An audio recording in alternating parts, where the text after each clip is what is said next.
If you look at all of the best powerlifters in the world, before every squat, before every deadlift, you'll see this.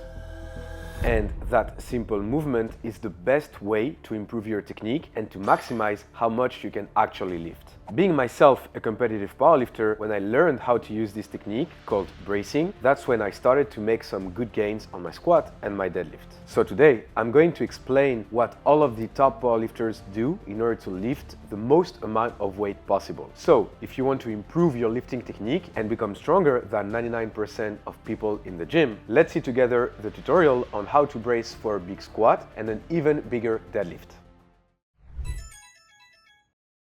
I said it in the intro, but there's actually multiple reasons as to why the best powerlifters in the world use the bracing in order to lift more weight. When you brace, you create what we call an intra-abdominal pressure, and that is very helpful. First, it stabilizes your trunk and your back, meaning you have more stability in those areas. On top of that, proper bracing will also contract and engage your ab muscles. And when you have 400 pounds or 180 kilos on your back, or you're trying to pull it from the floor, having those muscles engaged is key not only to complete the lift, but also do it in the safest way possible. The bracing also allows us to have better lifting technique. If some of you ask themselves why I can grind as much as I can do on the squat or the deadlift, that's actually the reason. No matter how heavy the weights are, by properly bracing, I can maintain my position and muscle through the movement. Finally, the bracing also allows for better force transfer between your lower body and your upper body. Whether it's for squats or deadlift, the main area of force production is actually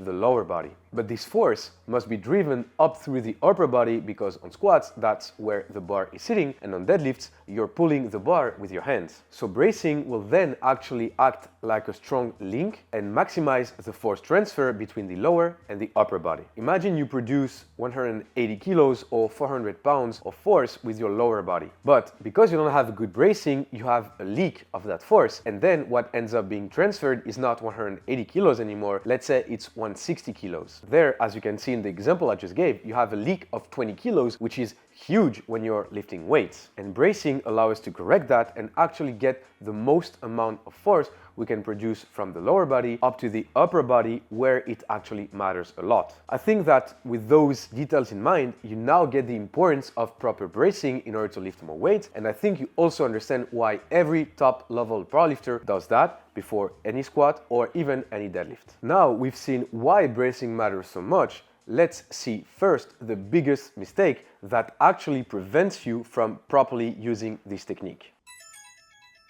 The number one mistake beginners do when they're trying to brace is, instead of focusing on the abs, on the belly pretty much, they focus too much on the rib cage, on what we call the usual breathing that we have. And the problem with that is, by trying to simply breathe and expand your rib cage up, you're actually creating a much weaker position, whether it's for squats or deadlift. The number one problem is, by trying to inhale too much with your lungs, you will end up in a much weaker position, because now your rib cage and your pelvis aren't in a straight line anymore, and you have some sort of curve, and that curve is weaker to resisting the weight. When I'm having a 200 kilo barbell on my back, I want to be as stacked as I possibly can, and if when I try to brace I do this, I'm actually losing the positioning, and now I just have 40 kilos on my back, but I feel the bar is much unstable, contrary to when I'm properly stacked. The second problem is, by having this position where you lose the alignment of your ribcage and your pelvis, you're not in a position where you can engage, you can contract your abs. And like we've seen, the abs are essential in order to stabilize your positioning and also allow you to more effectively resist and fight the weights. So imagine you're doing heavy squats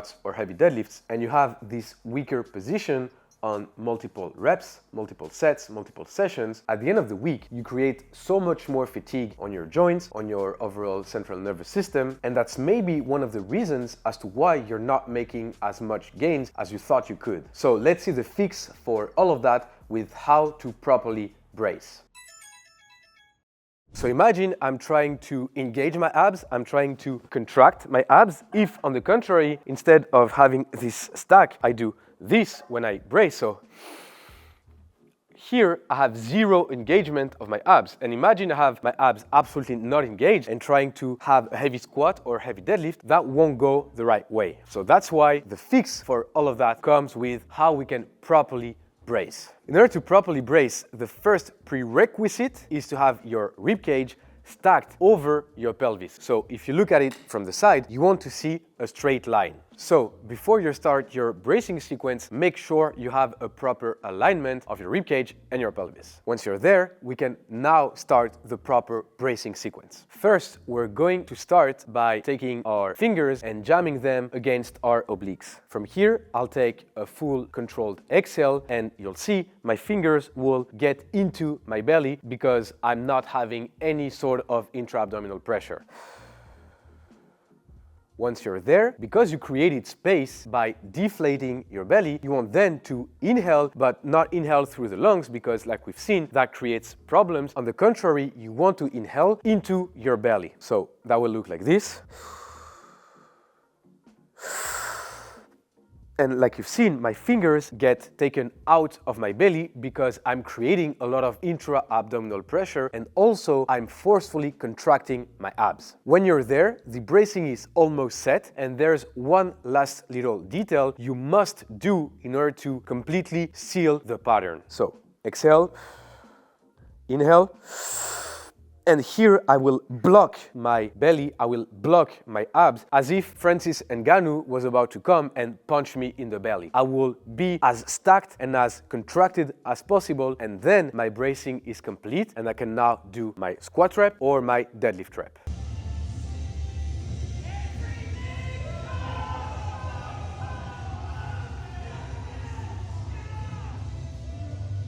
As you've seen it, this position is actually pretty tricky to understand and to master at first, especially if you're a beginner. So that's why I recommend on the days where you're not training, you just simply practice that. As dumb as it may sound, practice repetition is the best way to learn a pattern. So whether you have 10 or 20 minutes, just be in front of a mirror, in your home, in your bathroom, whatever, and simply practice that pattern we just saw with a proper bracing. Once you've mastered it without any weights, it's time to use that in a gym when you're doing your squat or just before you're about to pull your deadlifts. I definitely recommend, if it's the first time you're using this bracing technique, you don't do more than 2 reps with one bracing sequence. The reason for that is pretty simple. It's very hard at first to have a consistent bracing pattern on every rep you do. And especially when you're attempting some heavy weights, it's even harder to keep that aspect in mind. And in order to avoid repeating an improper pattern that will again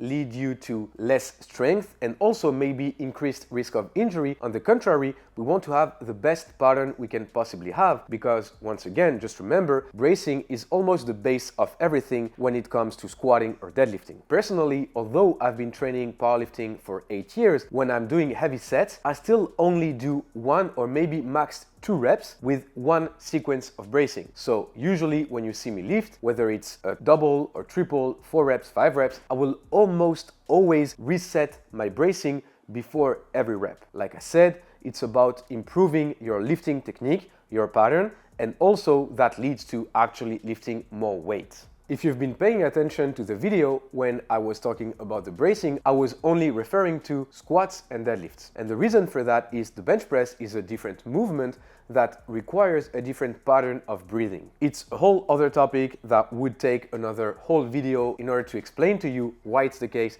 and how you should actually brace or breathe for your bench press. And if that's a topic some of you guys are interested in, just let me know in the comments and I'll make sure to make this video for you.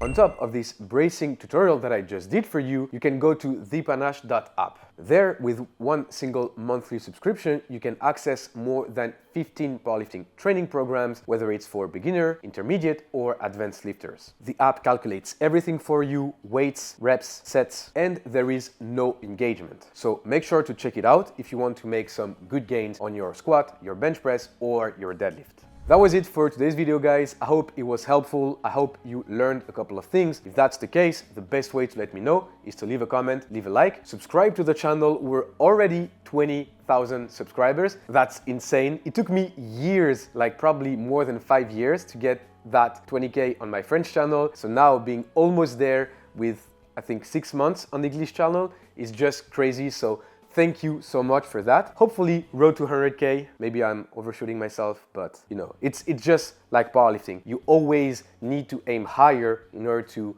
make gains. So let's aim for 100K subscriber. My camera guy doesn't believe in it. Anyway, thank you so much, guys. Catch you up in the next one.